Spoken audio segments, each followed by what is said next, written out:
ಆತ್ಮೀಯ ಸ್ಪರ್ಧಾರ್ಥಿಗಳೇ, ಕಸ್ತೂರಿ ಅಕಾಡೆಮಿಗೆ ತಮ್ಮೆಲ್ಲರಿಗೂ ಸ್ವಾಗತ. ಹೇಗಿದ್ದೀರಿ? ಎಲ್ಲರೂ ಚೆನ್ನಾಗಿದ್ದೀರಿ ಅಂತ ಭಾವಿಸ್ತೀನಿ.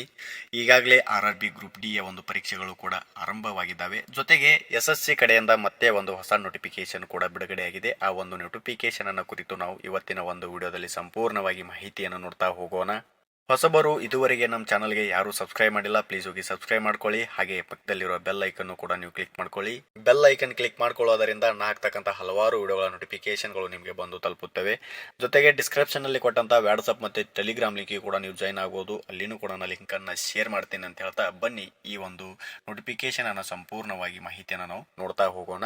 ಈ ಒಂದು ನೋಟಿಫಿಕೇಶನ್ ಬಿಡುಗಡೆ ಆದ ದಿನಾಂಕವನ್ನು ನಾವು ನೋಡೋದಾದ್ರೆ 1/12/2025 ಈ ಒಂದು ನೋಟಿಫಿಕೇಶನ್ ದಿನಾಂಕ ಆಗಿರ್ತದೆ. ಈ ಒಂದು ನೋಟಿಫಿಕೇಶನ್ ಅಲ್ಲಿ BSF ಆಗಿರ್ಬೋದು, CRPF ಆಗಿರ್ಬೋದು, CICF ಆಗಿರ್ಬೋದು, SSF ಆಗಿರ್ಬೋದು, ಅಸ್ಸಾಂ ರೈಫಲ್ ಆಗಿರ್ಬೋದು, ಸುಮಾರು ಹುದ್ದೆಗಳು ಈ ಒಂದು ನೋಟಿಫಿಕೇಶನ್ ಒಳಗಡೆ ಇರ್ತದ.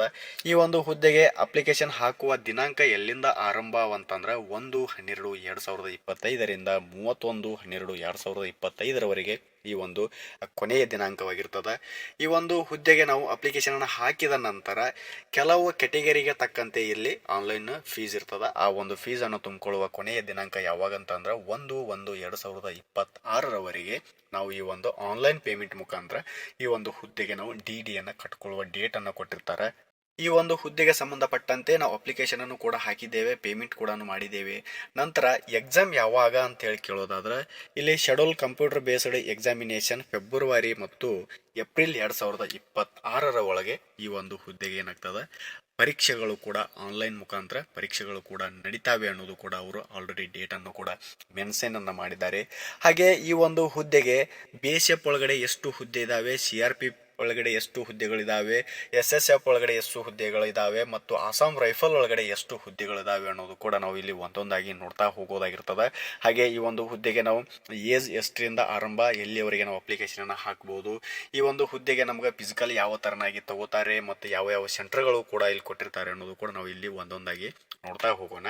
ಇಲ್ಲಿ ಮೊದಲಿಗೆ ಯಾವ ಹುದ್ದೆಗಳು ಇಲ್ಲಿ ಎಷ್ಟು ಇದಾವೆ ಅನ್ನೋದು ಕೂಡ ನಾವು ಫಸ್ಟಿಗೆ ನೋಡ್ಬೇಕಾಗಿರ್ತದ. ಅಂದ್ರೆ ಇಲ್ಲಿ ಮೊದಲಿಗೆ ಯಾವ್ದನ್ನ ನೋಡ್ಬೇಕಂತಂದ್ರೆ ಈ ಒಂದು ಹುದ್ದೆಗೆ ನಾವು ಸೆಲೆಕ್ಟ್ ಆದಿವಿ ಅಂದ್ರೆ ಇಲ್ಲಿನೂ ಕೂಡ ಪೇ ಸ್ಕೇಲ್ನು ಕೂಡ 21,700ರಿಂದ 69,100ರವರೆಗೆ ಈ ಒಂದು ಪೇ ಸ್ಕೇಲ್ ಆಗಿರ್ತದೆ. ಪ್ರತಿಯೊಂದು ಅಭ್ಯರ್ಥಿಗಳು ಇಲ್ಲಿ ನಾವು ಆಯ್ಕೆ ಆದಿವಿ ಅಂತಂದ್ರೆ ಅವರ ಒಂದು ಪೇ ಸ್ಕೇಲ್ ಕೂಡ ಇಲ್ಲಿ ಆಲ್ರೆಡಿ ಅವರು ಕೊಟ್ಟು ಬಿಟ್ಟಿರ್ತಾರೆ, ಅವ್ರನ್ನು ಕೂಡ ನೀವು ನೋಡ್ಕೋಬಹುದು.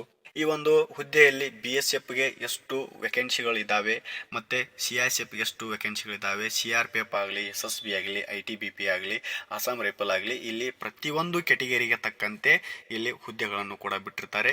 ಒಟ್ಟು ಟೋಟಲ್ ಆಗಿ BSF ಅಲ್ಲಿ ಎಷ್ಟು ಹುದ್ದೆಗಳಿದಾವೆ ಮತ್ತು CRPF ಅಲ್ಲಿ ಎಷ್ಟು ಹುದ್ದೆಗಳಿದಾವೆ ಅನ್ನೋದು ಕೂಡ ಇಲ್ಲಿ ಒಂದೊಂದಾಗಿ ಕೊಟ್ಟಿರ್ತಾರೆ, ನೀವು ನೋಡಬಹುದು. ಇಲ್ಲಿ SCಗೆ 78 ಹುದ್ದೆಗಳಿದಾವೆ ಈ ಒಂದು BSF ಅಲ್ಲಿ, STಗೆ 58 ಹುದ್ದೆಗಳನ್ನ ಬಿಟ್ಟಿರ್ತಾರೆ.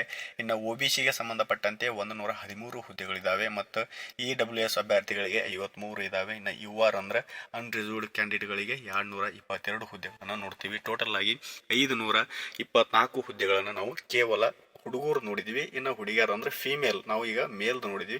ಫೀಮೇಲ್ದು ಇಲ್ಲಿನೂ ಕೂಡ SC ಅಭ್ಯರ್ಥಿಗಳು 11 ಅಭ್ಯರ್ಥಿಗಳನ್ನ ಇಲ್ಲಿ ಅಪ್ಲಿಕೇಶನ್ ಅನ್ನು ಆಯ್ಕೆ ಮಾಡ್ಕೊಂತಾರ. ಇನ್ನು ST ಯಲ್ಲಿ 7 ಅಭ್ಯರ್ಥಿಗಳು, OBC ಯಲ್ಲಿ 20 ಅಭ್ಯರ್ಥಿಗಳು, EWS ಅಲ್ಲಿ 5 ಅಭ್ಯರ್ಥಿಗಳು, UR ಅಲ್ಲಿ 49 ಅಭ್ಯರ್ಥಿಗಳು, ಒಟ್ಟು 92 ಮಹಿಳಾ ಅಭ್ಯರ್ಥಿಗಳನ್ನು ಕೂಡ ಇಲ್ಲಿ ಆಯ್ಕೆ ಮಾಡ್ಕೊಂತಾರ. ಟೋಟಲ್ ಆಗಿ ಇಲ್ಲಿ 616 ಹುದ್ದೆಗಳನ್ನ ಈ ಒಂದು BSF ಅಲ್ಲಿ ತುಂಬ್ಕೊಂತಾರೆ. ಇಲ್ಲಿ ಮೇಲ್ ಮತ್ತು ಫಿಮೇಲ್ ಎರಡನ್ನೂ ಕೂಡಿಸಿ 616 ಹುದ್ದೆಗಳನ್ನ ಇಲ್ಲಿ ತುಂಬಿಕೊಳ್ಳುವವರ ಒಂದು ನೋಟಿಫಿಕೇಶನ್ ಅನ್ನು ಬಿಡುಗಡೆ ಮಾಡಿರ್ತಾರೆ. ಇನ್ನು CRPF ಒಳಗಡೆನೂ ಕೂಡ ಹಾಗೆ ಇರ್ತದ. ಇಲ್ಲಿನೂ ಕೂಡ SC ಅಭ್ಯರ್ಥಿಗಳಿಗೆ ಎಷ್ಟು, ಇನ್ನು ST ಅಭ್ಯರ್ಥಿಗಳಿಗೆ ಎಷ್ಟು, OBC ಅಭ್ಯರ್ಥಿಗಳಿಗೆ ಎಷ್ಟು, ಇನ್ನು EWS ಅಭ್ಯರ್ಥಿಗಳಿಗೆ ಎಷ್ಟು, UR ಅಭ್ಯರ್ಥಿಗಳಿಗೆ ಎಷ್ಟು, ಇನ್ನು ಟೋಟಲ್ ಆಗಿನೂ ಕೂಡ ಇಲ್ಲಿ ಕೊಟ್ಟಿರ್ತಾರೆ. 13,135 ಹುದ್ದೆಗಳು CRPF ಒಳಗಡೆ ಇರ್ತದ. ಇಲ್ಲಿನ ಮಹಿಳಾ ಅಭ್ಯರ್ಥಿಗಳದು ಕೊಟ್ಟಿರ್ತಾರೆ. ಟೋಟಲ್ ಆಗಿ ಇಲ್ಲಿನ ಮಹಿಳಾ ಅಭ್ಯರ್ಥಿಗಳದು CRPF ಒಳಗಡೆ 1,460 ಹುದ್ದೆಗಳನ್ನು ನೋಡ್ತೀವಿ. ಟೋಟಲ್ ಆಗಿ 14,595 ಹುದ್ದೆಗಳನ್ನು ನಾವು ಈ ಒಂದು CRPF ಒಳಗಡೆ ನೋಡ್ತೀವಿ. ಹಾಗೆ ಇಲ್ಲಿ ಸಾಕಷ್ಟು CRPF ಒಳಗಾಗಲಿ, CICF ಒಳಗಾಗಲಿ, SSB ಒಳಗಾಗಲಿ, ITBP ಒಳಗಾಗಲಿ ಇಲ್ಲಿ ಪ್ರತಿಯೊಂದನ್ನು ನಾ ಹೇಳ್ತಾ ಹೋದ್ರೆ ಇಲ್ಲಿ ವಿಡಿಯೋ ಸಿಕ್ಕಾಪಟ್ಟಿ ಲೆಂತ್ ಆಗ್ತದ, ಕೇಳೋರಿಗೂ ಸದಾ ಅಥವಾ ನೋಡೋರಿಗೂ ಸದಾ ಇಲ್ಲಿ ಬೋರ್ ಅನಿಸ್ತದ. ಈ ಒಂದು ನೋಟಿಫಿಕೇಶನ್ ನಿಮಗೆ PDF ಬೇಕಂತಂದ್ರೆ ನಮ್ಮ ವಾಟ್ಸಪ್ ಗ್ರೂಪಲ್ಲಿನೂ ಕೂಡ ನಾವು ಹಾಕಿರ್ತೀವಿ. ಯಾರಿಗಾದ್ರು ಪರ್ಸನಲ್ ಆಗಿ ಬೇಕಂತಂದ್ರೆ ಕಮೆಂಟ್ ಕೂಡ ನೀವು ಮಾಡ್ಬೋದು. PDF ಅಂತೇಳಿ ಕಮೆಂಟ್ ಮಾಡಿ ಮಾಡಿದ್ರೆ ನಾ ಅವರಿಗೆ PDF ಕೂಡ ಸೆಂಡ್ ಮಾಡ್ತೇನೆ. ನೀವು ಪ್ರತಿಯೊಂದನ್ನು ಇಲ್ಲಿ ನೋಡ್ಕೊಂತ ಹೋಗ್ಬೇಕಾಗ್ತದೆ. ಯಾಕಂದ್ರೆ ಅಪ್ಕಮಿಂಗ್ ಅಲ್ಲಿ ಸಾಕಷ್ಟು ಹುದ್ದೆಗಳು ಇಲ್ಲಿ ಇದಾವೆ. ಒಟ್ಟು SSC ಒಳಗಡೆ ಸಾಕಷ್ಟು ಹುದ್ದೆಗಳಿದ್ದಾವೆ. ಹಾಗಾಗಿ ಪ್ರತಿಯೊಂದನ್ನು ಕರೆಕ್ಟಾಗಿ ನೋಡಿಕೊಂಡು ಆಯಾ ಕೆಟಗರಿಗೆ ತಕ್ಕಂತೆ ನಾವು ಯಾವ ಒಂದು ಕೆಟಗರಿ ಒಳಗಿದ್ದೀವಿ, ಯಾವ ಒಂದು ಇದರೊಳಗಡೆ ಹುದ್ದೆಗಳಿದಾವೆ, ಫಸ್ಟ್ ಪ್ರಿಫರೆನ್ಸ್ ಯಾವುದಕ್ಕೆ ಕೊಡಬೇಕು, ಸೆಕೆಂಡ್ ಪ್ರಿಫರೆನ್ಸ್ ಯಾವುದಕ್ಕೆ ಕೊಡಬೇಕು, ಎಲ್ಲಿ ಜಾಸ್ತಿ ಪೋಸ್ಟ್ ಇದ್ದಾವೆ ಅನ್ನೋದು ಕೂಡ ನೀವು ನೋಡ್ಕೋಬೇಕಾಗಿರ್ತದೆ. ಹಾಗಾಗಿ ಪ್ರತಿಯೊಂದನ್ನು ನೋಡಿಕೊಂಡು ನೀವೇನು ಮಾಡಿರಿ, ಅಪ್ಲಿಕೇಶನನ್ನು ಹಾಕ್ಕೊಳ್ರಿ. ಇಲ್ಲಿ ಟೋಟಲ್ನು ಕೂಡ ಕೊಟ್ಟಿರ್ತಾರೆ. 25,487 ಹುದ್ದೆಗಳು ಟೋಟಲ್ ಆಗಿ ಈ ಒಂದು SSC ಒಳಗಡೆ ಈಗಾಗಲೇ 2026 ಅಪ್ಕಮಿಂಗ್ ನೋಟಿಫಿಕೇಶನ್ ಆಗಿರ್ತದೆ. ಹಾಗಾಗಿ ಪ್ರತಿಯೊಬ್ಬರು ನೀವು ಈ ನೋಟಿಫಿಕೇಶನ್ ನೋಡಲೇಬೇಕಾಗಿರ್ತದೆ. ಯಾಕಂದ್ರೆ ಜಾಬ್ ಕರಿತಿಲ್ಲ ಅಂಥೇಳಿ ಸಾಕಷ್ಟು ಜನ ಈಗ ಧಾರವಾಡಲ್ಲಿ ಬಡದಾಡ್ತಾ ಇದ್ದಾರೆ. ಹಾಗಾಗಿ ಯಾರು ಮಿಸ್ ಮಾಡ್ಕೊಳಕ್ಕೆ ಹೋಗಬೇಡಿ. ಪ್ರತಿಯೊಬ್ಬರು ತಮ್ಮ ಅಪ್ಲಿಕೇಶನನ್ನು ಕರೆಕ್ಟಾಗಿ ನೋಡಿಕೊಂಡು ಅಪ್ಲಿಕೇಶನನ್ನು ಹಾಕೋಬಹುದಾಗಿರ್ತದೆ. ಇಲ್ಲಿ ಈ ಒಂದು ಹುದ್ದೆಗೆ ನಾವು ಅಪ್ಲಿಕೇಶನನ್ನು ಹಾಕಬೇಕಂತಂದ್ರೆ ನಮ್ಮ ಒಂದು ಏಜ್ ಎಷ್ಟಾಗಿರಬೇಕು ಮತ್ತು ಎಷ್ಟರವರೆಗೆ ನಾವು ಅಪ್ಲಿಕೇಶನನ್ನು ಹಾಕ್ಬೋದು ಅನ್ನೋದು ಕೂಡ ಇಲ್ಲಿ ಕೊಟ್ಟಿರ್ತಾರೆ. ಇಲ್ಲಿ ಸುಮಾರು 18 ವರ್ಷದಿಂದ 23 ವರ್ಷದ ಒಳಗಿನ ಅಭ್ಯರ್ಥಿಗಳು ಪ್ರತಿಯೊಬ್ಬರು ಅಪ್ಲಿಕೇಶನನ್ನು ಹಾಕೋಬಹುದು. ಇನ್ನು ಉಳ್ಕೆದವ್ರು ಎಲ್ಲಿ ಹೋಗ್ಬೇಕ್ರಿ ಅನ್ನೋದು ಕೂಡ ನಿಮ್ಮ ಒಂದು ಪ್ರಶ್ನೆ ಆಗಿರ್ತದೆ. ಯಾವ ಕೆಟಗರಿಗೆ ತಕ್ಕಂತೆ ಇಲ್ಲಿ ಅವರ ಒಂದು ಏಜ್ ರಿಲ್ಯಾಕ್ಸೇಷನ್ ಕೂಡ ಇರ್ತದೆ. ನಾವಿಲ್ಲಿ ಮೊದಲಿಗೆ SC ಮತ್ತು ST ನೋಡೋದಾದ್ರೆ 5 ವರ್ಷ ಈ ಒಂದು ಏಜ್ ರಿಲ್ಯಾಕ್ಸೇಷನ್ ಆಗಿರ್ತದೆ. ಅಂದ್ರೆ 28 ವರ್ಷದ ಹೊರಗಡೆ ಅಪ್ಲಿಕೇಶನನ್ನು ಹಾಕೋಬಹುದು. ಇನ್ನು OBC ಅಭ್ಯರ್ಥಿಗಳದು 3 ವರ್ಷ ಏಜ್ ರಿಲ್ಯಾಕ್ಸೇಷನ್ ಇರ್ತದೆ ಮತ್ತು ಎಕ್ಸ್ ಸರ್ವಿಸ್ ಮ್ಯಾನ್ ಅಭ್ಯರ್ಥಿಗಳದು 3 ವರ್ಷ ಇದು ಒಂದು ಏಜ್ ರಿಲ್ಯಾಕ್ಸೇಷನ್ ಕೊಟ್ಟಿರ್ತಾರೆ. ಹಾಗೆ ಇಲ್ಲಿ ಏಜ್ ರಿಲ್ಯಾಕ್ಸೇಷನ್ ನಾವು ನೋಡಿದ ನಂತರ ಇಲ್ಲಿ ಆಯಾ ಕೆಟಗರಿಯನ್ನು ಕೂಡ ಇಲ್ಲಿ ಕೊಟ್ಟಿರ್ತಾರೆ. ಅಂದ್ರೆ ಇಲ್ಲಿ ಕೆಲವೊಂದಿಷ್ಟು ಅವರು ಏಜ್ ರಿಲ್ಯಾಕ್ಸೇಷನ್ ಕೂಡ ಇಲ್ಲಿ ಕೊಟ್ಟಿರ್ತಾರೆ. ಅವಕ್ಕೂರ್ನು ಕೂಡ ನೀವು ಇಲ್ಲಿ ಕೊಟ್ಟಂತ ಪ್ರತಿಯೊಂದು ಈ ಕೆಟಗರಿ ಒಳಗಡೆ ನಿಮ್ದು ಏನಾದರೂ ನಿಮ್ಗೆ ಅಪ್ಲೈ ಆಗ್ತಿತ್ತಂದ್ರೆ ಇವಕ್ಕೂರ್ಲಿ ಕೂಡ ನೀವು ಅಪ್ಲೈಯನ್ನು ಮಾಡ್ಬೋದಾಗಿರ್ತದೆ. ಇನ್ನು ಈ ಒಂದು ಹುದ್ದೆಗೆ ನಾವು ಅಪ್ಲಿಕೇಶನ್ ಅನ್ನ ಹಾಕ್ಬೇಕಂತಂದ್ರೆ ಯಾವ ಕ್ವಾಲಿಫಿಕೇಶನ್ ಮುಗ್ದಿರ್ಬೇಕು, ಎಲ್ಲರಿಗೂ ಗೊತ್ತಿರ್ತದೆ ಯಾವ ಕ್ವಾಲಿಫಿಕೇಶನ್ ಮುಗ್ದಿರ್ಬೇಕಂತೇಳಿ. ಕೆಲವರಿಗೆ ಏನಾಗಿರ್ತದೆ ಇದು ಗೊತ್ತಿರಲ್ಲ. ಹಾಗಾಗಿ ಇಲ್ಲಿ ನಾವು ಕಡ್ಡಾಯವಾಗಿ SSLC ಪಾಸ್ ಆದಂಥ ಪ್ರತಿಯೊಂದು ಅಭ್ಯರ್ಥಿಗಳು ನಾವಿಲ್ಲಿ ಅಪ್ಲಿಕೇಶನನ್ನು ಹಾಕ್ಬೋದಾಗಿರ್ತದೆ. ಅಪ್ಲಿಕೇಶನ್ ನಾವು 8th ಮುಗಿಸಿವ್ರಿ, ನಾವು 7th ಮುಗಿಸಿವ್ರಿ, ಸರ ನಮ್ಗೆ ಬರಂಗಿಲ್ಲ ಏನ್ರಿ ಅನ್ನೋದು ಕೂಡ ನೀವು ಕೇಳ್ಬೋದು. ಯಾಕಂದ್ರೆ ಆರ್ಮಿ ಒಳಗಡೆ ಇರ್ತದೆ ಅದು. 8th ಮುಗಿಸಿದವರು ಅಪ್ಲಿಕೇಶನ್ ಹಾಕ್ಬೋದು, 7th ಮುಗಿಸಿದವರು ಅಪ್ಲಿಕೇಶನ್ ಹಾಕ್ಬೋದು ಅಂತೇಳಿ. ಹಾಗೆ ಇಲ್ಲಿನೂ ಕೂಡ ಇಲ್ಲೇನ್ರಿ ಅನ್ನೋದು ಕೂಡ ನೀವು ಕ್ವಶನ್ ಮಾಡ್ಬೋದು. ಆದರೆ ಇಲ್ಲಿ ನೋಟಿಫಿಕೇಶನ್ ಒಳಗಡೆ ಏನನ್ನ ಕೊಟ್ಟಿದ್ದಾರೆ ಅಂತಂದ್ರೆ ಕಡ್ಡಾಯವಾಗಿ ಇವರು ಮ್ಯಾಟ್ರಿಕುಲೇಷನನ್ನು ಪಾಸ್ ಆದ್ರೆ ಮಾತ್ರ ಈ ಒಂದು ಹುದ್ದೆಗೆ ನಾವು ಅಪ್ಲಿಕೇಶನ್ ಹಾಕಲು ಎಲಿಜಿಬಲ್ ಆಗಿರ್ತಾರೆ ಅಂತೇಳಿ ಹೇಳ್ಯಾರ. ಇನ್ನು ನಾವು NCC ಮುಗಿಸಿದ್ದೀವಿ ಅಂತಂದ್ರೆ ನಮಗೆ ಏನು ಬೆನಿಫಿಟ್ ಸಿಗ್ತದ, ಈ ಒಂದು ಹುದ್ದೆಗೆ ನಾವು ಅಪ್ಲಿಕೇಶನ್ ಹಾಕುವಾಗ NCC ಮುಗಿಸಿದ್ದೀವಿ ಅಂತಂದ್ರೆ ಅದ್ರ ಒಳಗಡೆನೂ ಕೂಡ ಸರ್ಟಿಫಿಕೇಟ್ಗಳು ಕೂಡ ಇದ್ರೆ ಏನು ಬೆನಿಫಿಟ್ ಇರ್ತದ ಅಂತಂದ್ರೆ ಇಲ್ಲಿ NCC C ಸರ್ಟಿಫಿಕೇಟ್ ಪಡ್ಕೊಂಡಿದ್ದೀವಿ ಅಂತಂದ್ರೆ 5% ಅವ್ರು ನಮಗೆ ಏನು ಕೊಡ್ತಾರೆ, ರಿಲ್ಯಾಕ್ಸೇಷನ್ ಅಂದ್ರೆ ಮಾರ್ಕ್ಸ್ ಅನ್ನು ಕೊಡ್ತಾರೆ. ಇನ್ನು NCC B ಸರ್ಟಿಫಿಕೇಟ್ ನಾವು ಪಡ್ಕೊಂಡಿದ್ದೀವಿ ಅಂತಂದ್ರೆ 3 ಮಾರ್ಕ್ಸ್ ಅನ್ನು ಕೊಡ್ತಾರ. ಇನ್ನು NCC A ಸರ್ಟಿಫಿಕೇಟ್ ನಾವು ಪಡ್ಕೊಂಡಿದ್ದೀವಿ ಅಂತಂದ್ರೆ 2 ಮಾರ್ಕ್ಸ್ ಅನ್ನು ಕೂಡ ಕೊಟ್ಟಿರ್ತಾರೆ. ಯಾಕಂದ್ರೆ ಇಲ್ಲಿ NCCನೂ ಕೂಡ ತುಂಬಾ ಇಂಪಾರ್ಟೆಂಟ್ ಆಗಿರ್ತದ. ಹೆಂಗ್ ಸರ ಇದನ್ನ ಹೆಂಗ್ ಪ್ಲಸ್ ಮಾಡ್ತಾರಂತಂದ್ರೆ ಈಗ ಉದಾಹರಣೆಗೆ ನಾವು 52 ಮಾರ್ಕ್ಸ್ ಅನ್ನ ಪಡೆದುಕೊಂಡಿದ್ದೀವಿ ಅಂತ ಇಟ್ಕೊಳ್ಳಿ. ಅದರೊಳಗಡೆ ಪ್ಲಸ್ 5 ಮಾಡಿ ಅವರು 57 ಮಾರ್ಕ್ಸ್ ಅನ್ನ ಅಲ್ಲಿ ಟೋಟಲ್ ಆಗಿ ತೆಗಿತಾರೆ. ಯಾಕಂದ್ರೆ ಇಲ್ಲಿ ಕೇವಲ NCC ಅಭ್ಯರ್ಥಿಗಳಿಗೆ ಮಾತ್ರವಾಗಿರ್ತದ, ಇದು ಎಲ್ಲ ಅಭ್ಯರ್ಥಿಗಳಿಗೆ ಆಗಿರಲ್ಲ. ಹಾಗಾಗಿ NCC ಮುಗಿಸಿದಂಥ ಅಭ್ಯರ್ಥಿಗಳು ಕೂಡ ಸ್ವಲ್ಪ ಕೇರ್ಫುಲ್ ಆಗಿ ಅಪ್ಲಿಕೇಶನ್ ಅನ್ನು ಹಾಕೊಳ್ಳಿ. ನಿಮ್ಮ ಒಂದು ಸರ್ಟಿಫಿಕೇಟ್ ಕೂಡ ಇತ್ತಪ್ಪ ಅಂದ್ರೆ ಅವ್ರನ್ನು ಕೂಡ ಒಯ್ಯಿರಿ, ಅಲ್ಲಿ ಓದ್ಕೇಸಿಂದ್ರೆ ಕರೆಕ್ಟಾಗಿ ಅಪ್ಲಿಕೇಶನ್ ಅನ್ನು ಹಾಕ್ಕೊಳ್ರಿ. ಯಾರ ಕಡೆ ಸರ್ಟಿಫಿಕೇಟ್ ಇಲ್ಲಲ್ಲ, ನೀವು NCC ಮುಗಿಸಿದ್ರಿ ಅಂತಂದ್ರೆ ನಿಮ್ಮ ಒಂದು ಸರ್ಟಿಫಿಕೇಟ್ನು ಕೂಡ ನೀವು ಕಲೆಕ್ಟ್ ಮಾಡ್ಕೊಳ್ಳಿ. ಯಾಕಂದ್ರೆ ಪ್ರತಿಯೊಂದು ಡಾಕ್ಯುಮೆಂಟ್ಗಳನ್ನು ಕೂಡ ನಾವಿಲ್ಲಿ ಕಲೆಕ್ಟ್ ಮಾಡ್ಕೊಳ್ಳೋದು ತುಂಬಾ ಇಂಪಾರ್ಟೆಂಟ್ ಆಗಿರ್ತದ.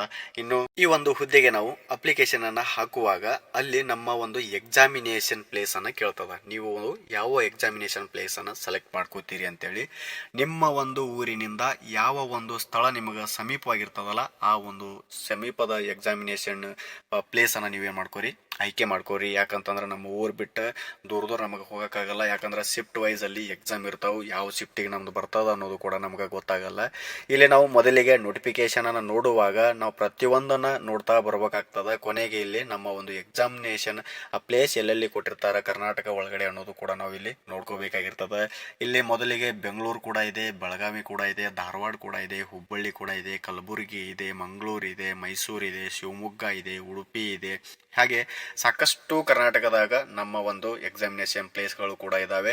ನಮಗೆ ಯಾವುದು ನೇರವಾಗಿ ಆಗಿರ್ತದೆ ಅಂತಂದ್ರೆ, ಈಗ ಉದಾಹರಣೆಗೆ ನಮ್ಮ ಊರಿಂದ ಒಂದು 30-40 ಕಿಲೋಮೀಟರ್ ಅಥವಾ ನಮ್ಮ ಊರಿಂದ 500-600 ಕಿಲೋಮೀಟರ್ ಮತ್ತು ನಮ್ಮ ಒಂದು ಊರಿನಿಂದ ಆ ಒಂದು ಎಕ್ಸಾಮಿನೇಷನ್ ಪ್ಲೇಸಿಗೆ ಹೋಗ್ಬೇಕಂದ್ರೆ ಯಾವ ಥರನಾಗಿ ಸೌಲಭ್ಯಗಳಿದ್ದಾವೆ ಅಂದ್ರೆ ಟ್ರೈನಿಂದ ಆಗಿರ್ಬೋದು, ಬಸ್ಸಿಂದ ಆಗಿರ್ಬೋದು, ಪ್ರತಿಯೊಂದನ್ನು ನೀವೇನು ಮಾಡ್ಕೋಬೇಕು ಇಲ್ಲಿ ನೋಡ್ಕೊತ ಹಾಕ್ಕೊಂತ ಹೋಗಬೇಕಾಗಿರ್ತದೆ.